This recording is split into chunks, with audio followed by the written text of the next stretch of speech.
Good afternoon. Thank you, Jamie and Sumant, for the lovely invitation. So, Joe, here we go. So you sold your first company to Google, your second to Recursion, and Retro Biosciences is your third venture.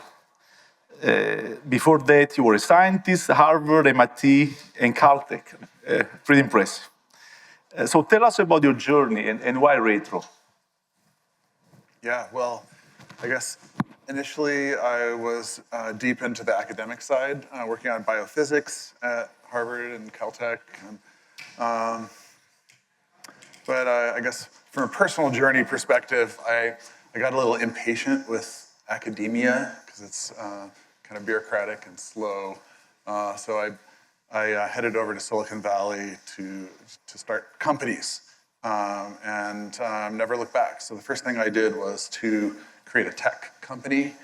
It was called OQO, and we made the world's smallest laptop computer. So that was, it was cute. It was about this big, ran full Windows. I think the organizing principle for that venture was that it was cool. That's one way of getting hundreds of people to join you on an adventure, to say, let's go do this really cool thing. Bill Gates held it up on stage and said, this is the coolest thing running Windows in the world. We got into the Guinness World Records as the smallest PC. Had an Intel processor and all of that. And then, I guess, after I sold that to Google, I sort of took a period to contemplate a little bit about, okay, what am I doing? What should I do? I tried to retire. That was horrible. It's incredible. The beach is a very boring place. But that kept coming back to, I need something more than cool. It needs to have some kind of actual human value. And the best thing I could come up with from that perspective that I thought I could have a difference in would be human health. So looking at health, what is healthcare? And what is sickness? What do we spend most of our healthcare dollars on? Does anybody have any idea what that's composed of? What the healthcare system is doing? Like what the diseases are? It's 85% of it is age-related diseases. Like basically, healthcare is the treatment of aging fundamentally. When I realized that, through doing like not very much research, it becomes quite obvious.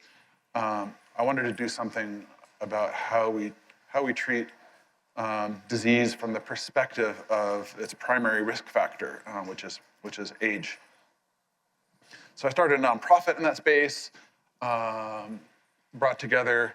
The conversation at that point and where I was in Silicon Valley was kind of annoying from a perspective of like a science nerd like myself, which is that it was like all about like sales and like glossy, wrinkle creams and kind of snake oily kind of thing. So I brought professors from academia into the conversation and created all these like dozens of these forums in the public with professors who actually study what's going on in the cell in terms of aging. But there didn't feel like there was anything ready to go at that stage from an entrepreneur perspective, which is now sort of my solution for all problems in the world. You must create a startup to solve a problem. I'm sure there are other ways of getting things done, but so I instead started at that point a tools company that enabled big pharma companies to test therapeutics that they want to bring to market. So a sort of an enabling play for accelerating medicine. It's called Viome. Partway through that, I was invited to become a part-time partner at Y Combinator, which is a startup accelerator in Silicon Valley that helps companies get going, go fast, and make things that people actually need. And it's produced some really cool and valuable companies like Airbnb and Dropbox and Stripe and Coinbase and many others. And that's where I met Sam Altman, who was the president at the time. And we hit it off because we shared, I guess, a bunch of philosophies about how to go fast and focus on the things that really matter most to people. So after I sold that second company to, in this case, Recursion Pharma, Sam was like, come on, start a company, I want to fund you. But I said, well, I want to work on this particular discovery that I'd seen in the aging biology space, because now it was starting to feel like there were things that were ready to translate to people. It was time for the entrepreneur based on the further academic progress that had been gone on. So let's see, whatever stuff about me. Founding Retro. So the mission is to extend healthy human lifespan by 10 years. Okay? Yeah. So very ambitious. It's ambitious depending on who you ask. Other people just say it's like sort of pathetically conservative, but I'm pretty happy with it as a median. But that's where Sam and I landed, because I got excited about the results of, there was a Nobel Prize that was won in 2006 by this brilliant dude, Yamanaka, in his lab in Japan, that figured out that you can reprogram any cells into pluripotent stem cells, which enables a whole wide range of new biology and progress. But it's also exciting because there's a rejuvenation element to that. Like 30-year-old people get together and do some fun stuff, and then as like a 0-year-old person emerges. So inside their bodies, there was these 30-year-old cells that got together and made a 0-year-old cell. So that's pretty exciting from the perspective of somebody thinking about how aging works.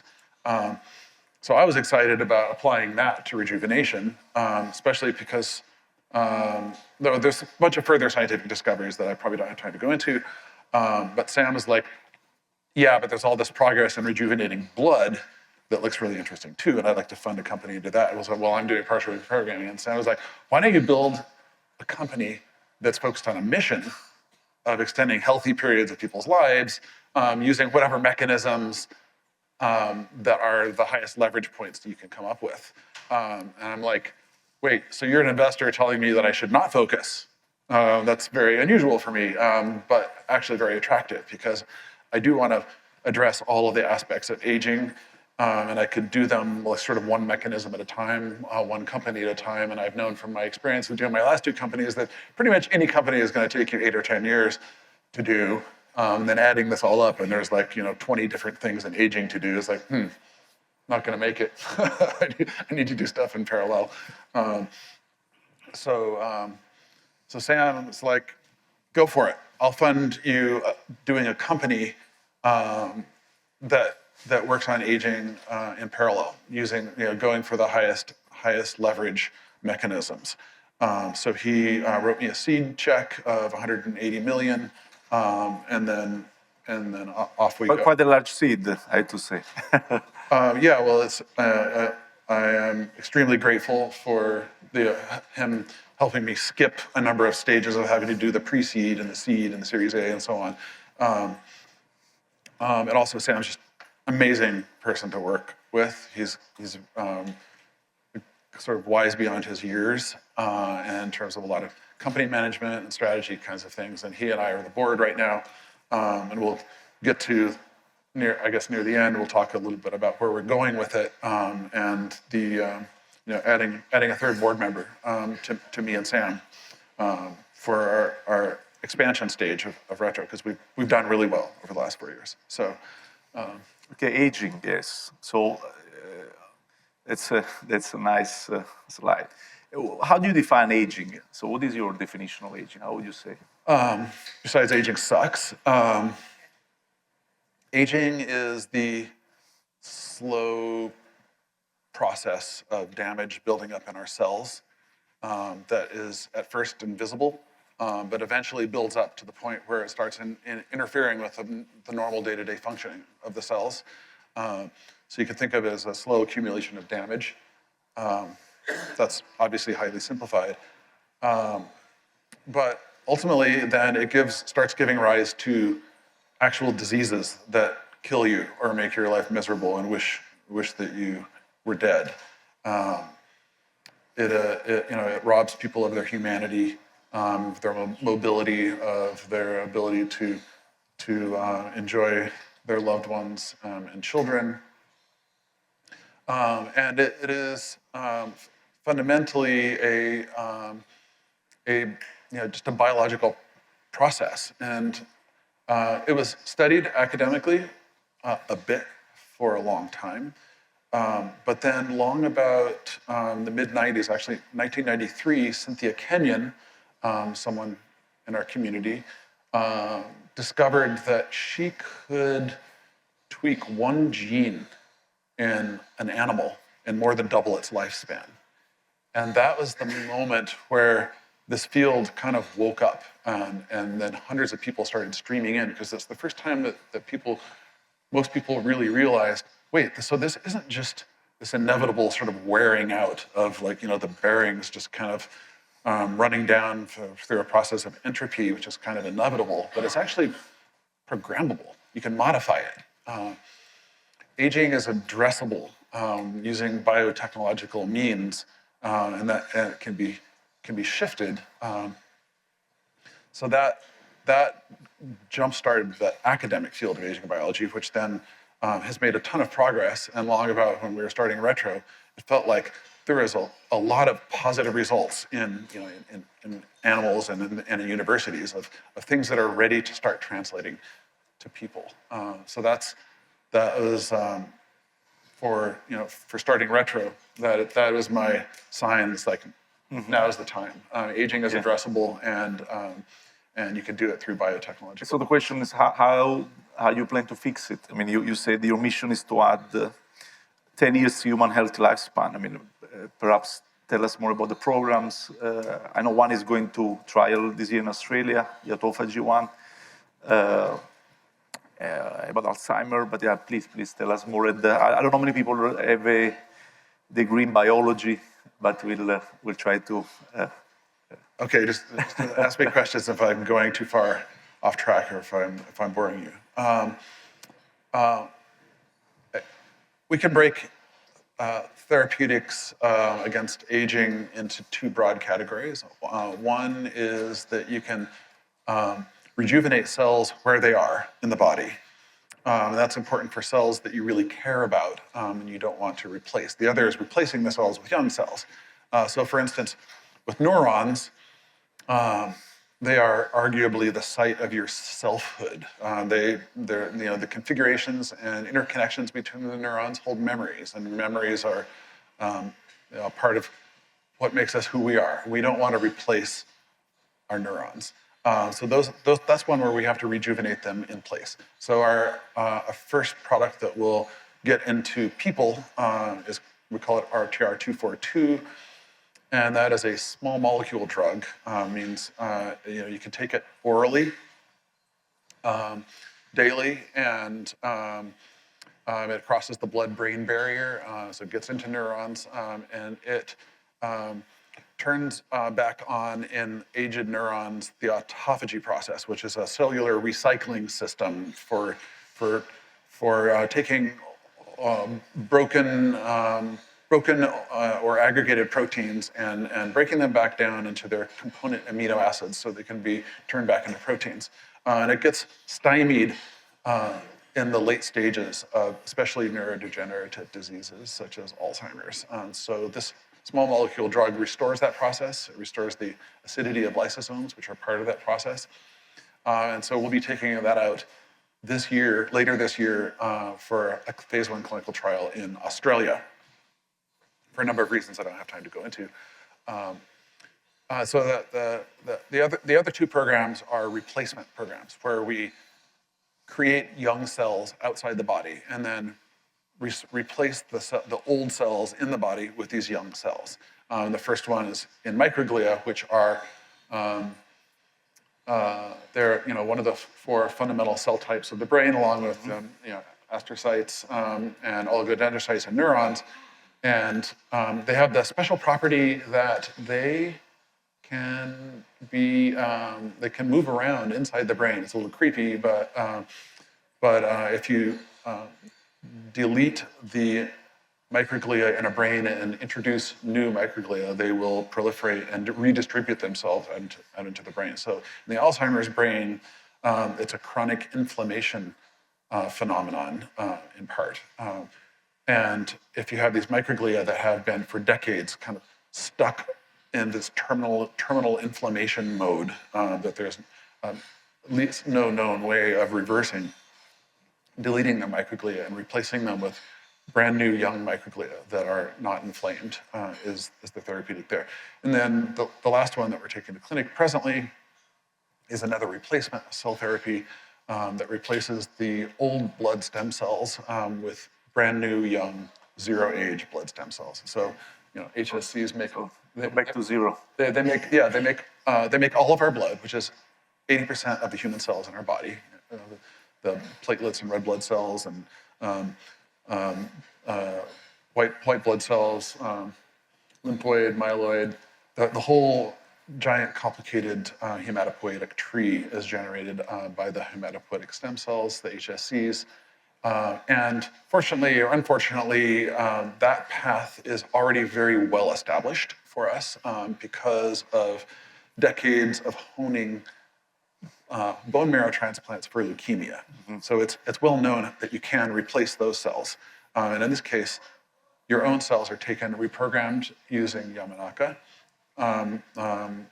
factors to pluripotent stem cells, then redifferentiated into HSCs and then reintroduced into your body. And there are smaller, more acute blood disorders that we'll start on because that's how health authorities work. You need a specific disease to address. In this case, it will be aplastic anemia, but then ultimately it will be expanded to larger and larger indications, and then ultimately age-related immune dysfunction because unfortunately people in their 90s die of the flu, which is sad and tragic, but it seems ridiculous because other people don't die of the flu, and why not? It's because their immune systems have gotten old. So that's our target there, to restore their immune systems to age zero. So hopefully that's not. Okay, yes. OpenAI, I guess we can talk about it a little bit. It was announced like a month ago. I guess the team, several PhD from Retro worked with the OpenAI team. I understand they've been training the large language model. They even created the Chat GPT-4B. I guess B is for biology. Mm-hmm. Yeah. So tell us more. It was a breakthrough. So please share more with us. Yeah. So I've built this company of the most brilliant people I can find. It's mostly PhDs. We're 60 some odd people presently, soon to expand a lot more. It's, I actually, as Mike Milken was mentioning yesterday on stage, often US companies are a bit myopic about who to include in their companies. I want to work with the most brilliant minds that we can possibly find. And simple math will tell you that the US is only 5% of global population, but it's well understood that brilliance is evenly distributed globally. So even in my company, only about a quarter of the people are sort of born and bred Americans, and the rest are from all over India, China, Europe, many different countries, South America, et cetera. But still, the most brilliant minds are, no insult to my team, but are still relatively bad at understanding biology. Because biology, like especially understanding the intracellular workings, there are 3 billion base pairs of DNA. There's tens of thousands of different genes and hundreds of thousands when there's the various splice variants and post-translational modifications of their proteins, all interacting all at once, all in one complex soup, regulating each other. And if you challenge yourself to how many different things that you can keep in your head at the same time, you'll be quite impressive if it's 7, and you'll maybe be like an outlier, a global outlier, if you can keep 9 things in your head at the same time. But like keeping like thousands of these different proteins interacting at the same time is not a human thing. And so it's always been part of my agenda that eventually I want the computers to be modeling and figuring out what our next therapies should be and how we should make them. And so to that point, I felt like I finally had the opportunity about a year ago to propose to OpenAI that we build a model together that is bio-native and that understands fundamental native bio data sets as part of its training. So the OpenAI board said that, yeah, this sounds like a great idea because we'll know when we're getting close to artificial general intelligence when one of our models can start making scientific discoveries that humans couldn't have made. So AGI. Yeah, so this is the decision Sam Altman could participate in, just to keep it clean from a conflict of interest perspective, but the board decided to go forward with it. So we've had our teams working together over the last year or so, and about I don't know, a month and a half ago, a little around then, we've finally figured out how to properly train and prompt this model. We brought the giant sort of curated proteomics data sets and biological know-how to the OpenAI team who weren't biologists, and some in silico evals, and we built this new model by mid-training a smaller version of GPT-4 with all of this data that we brought. And so it wasn't working for a very long time, and we finally figured out the proper prompting method, and it suddenly started spitting out rewrites of these genes that we were asking for, which were Yamanaka factors for reprogramming, which are the natural ones are very inefficient. So if you start with 1 million cells, you may get a handful, like 6 reprogrammed cells. So we asked it to rewrite these. It finally spit out these 30 prototype molecules, and which we passed all the in silico evals. We had them printed out in DNA form, which we cloned into cells, and we performed in our labs the reprogramming experiments, and like our eyes, bugged out of our head. It was a wow moment. They not only like folded as proteins, they not only went into the cells and weren't toxic to them, but they were like 2 orders of magnitude, like more than 50 times more powerful and efficient at reprogramming than the natural Yamanaka factors. And we were just like, this is crazy, because we didn't train the model on Yamanaka factors specifically. It was just general proteomics data. So it fundamentally rewrote these proteins in ways that humans like could never conceive of doing. Like this is like a 1,300 amino acid protein, for instance, KLF, and it rewrote it like 80% different from the original one. This is like how. Like we have no idea how they work yet, but the OpenAI guys were sufficiently blown away by it also, like kind of surprised that we got here so fast, that they went to the press. So we announced it on Forbes and MIT Tech Review just before Davos, so that's pretty exciting, and which means that now we can go much faster in our ability to come up with the next generation of therapies that we're going to be rolling out, which means we can generate programs faster now. Yes. So you're raising $1 billion Series A. So why $1 billion? Well, as I mentioned, it takes 8 or 10 years to do a venture, and I could do ventures one at a time, and I think it's noble work, but I just don't want to spend 200 years doing the 20 companies. So I want to go faster because a lot of people are suffering. 100 million people a year are dying of aging. It's the most human mission that I feel I'm personally capable of achieving. So it's time to, now that we've gotten this whole cycle working, we know how to create programs, evaluate them, do all the animal research and get them ready, and then heading into the clinic. So now it's time to grow and use this new AI capability to spawn 16 new programs, and those are expensive. There's a couple of small companies we want to acquire for some pivotal enabling technologies. because we're highly vertically integrated, as Sandro mentioned, and then expand our cell therapy manufacturing facility, which we're building into our first building.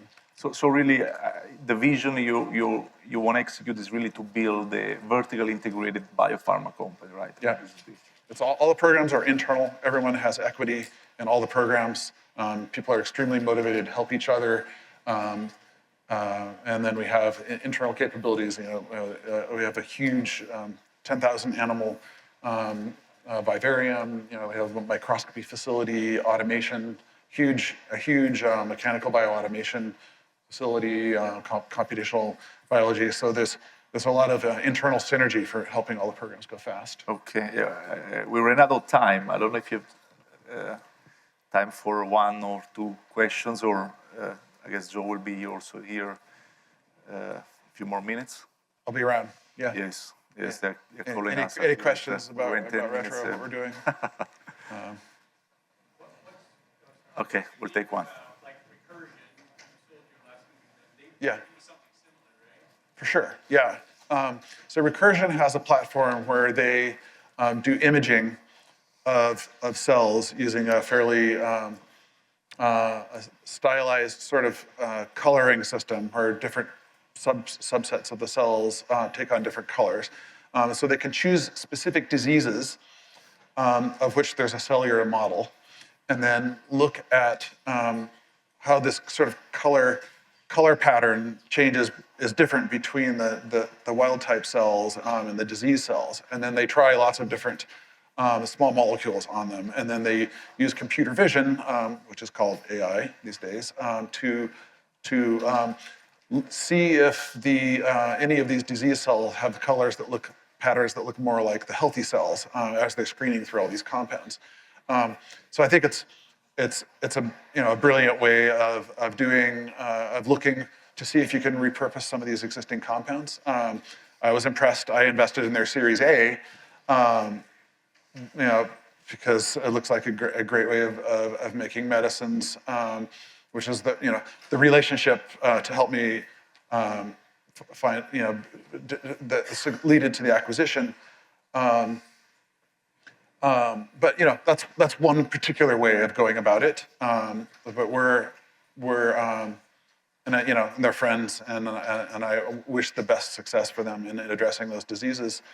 But we're specifically going for building high effect size, brand new therapeutics, building a large new, what will be a household new pharma company, all focused on targets based on the biology of aging.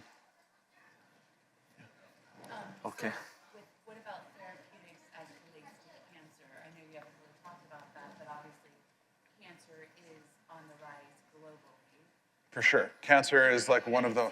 One in three people will develop cancer. One of the most horrific. How retro is going to address that? Yeah, so the cancer industry right now is very much what I call the sick care industry, and it's a noble work, and I'm grateful to the thousands of people who've worked on it and investors who've supported it. But it waits for the cancer to emerge and then tries to cure that. For us to get involved in cancer, and there's a particular angle that we're planning on pursuing. We need to be involved in things that can, like a criteria for all of our programs is that ultimately they should be able to be used preventatively. And like chemotherapy, for instance, is just never going to be a practical or desirable preventative treatment for cancer.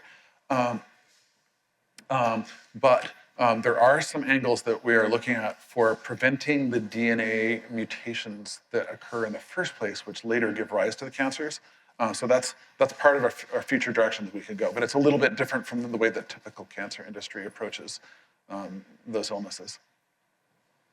Yeah, I guess retro doesn't want to replace, obviously, the diet, the exercise, right? But the idea is really how there's great things you die. There's great things you can do right now for your own longevity, the most potent of which, there's lots of people who will take your money and tell you the same answers, which is exercise. It's probably the least pleasant, but the highest effect size thing that you could do to add a few years of healthy lifespan.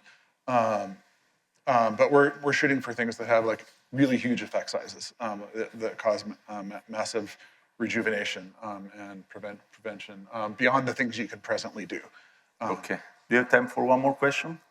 No? Okay. Out of time. Sorry, guys. Right. But we'll be here. Thank you so much for your interest. Thank you so much. Thank you so much. Yeah.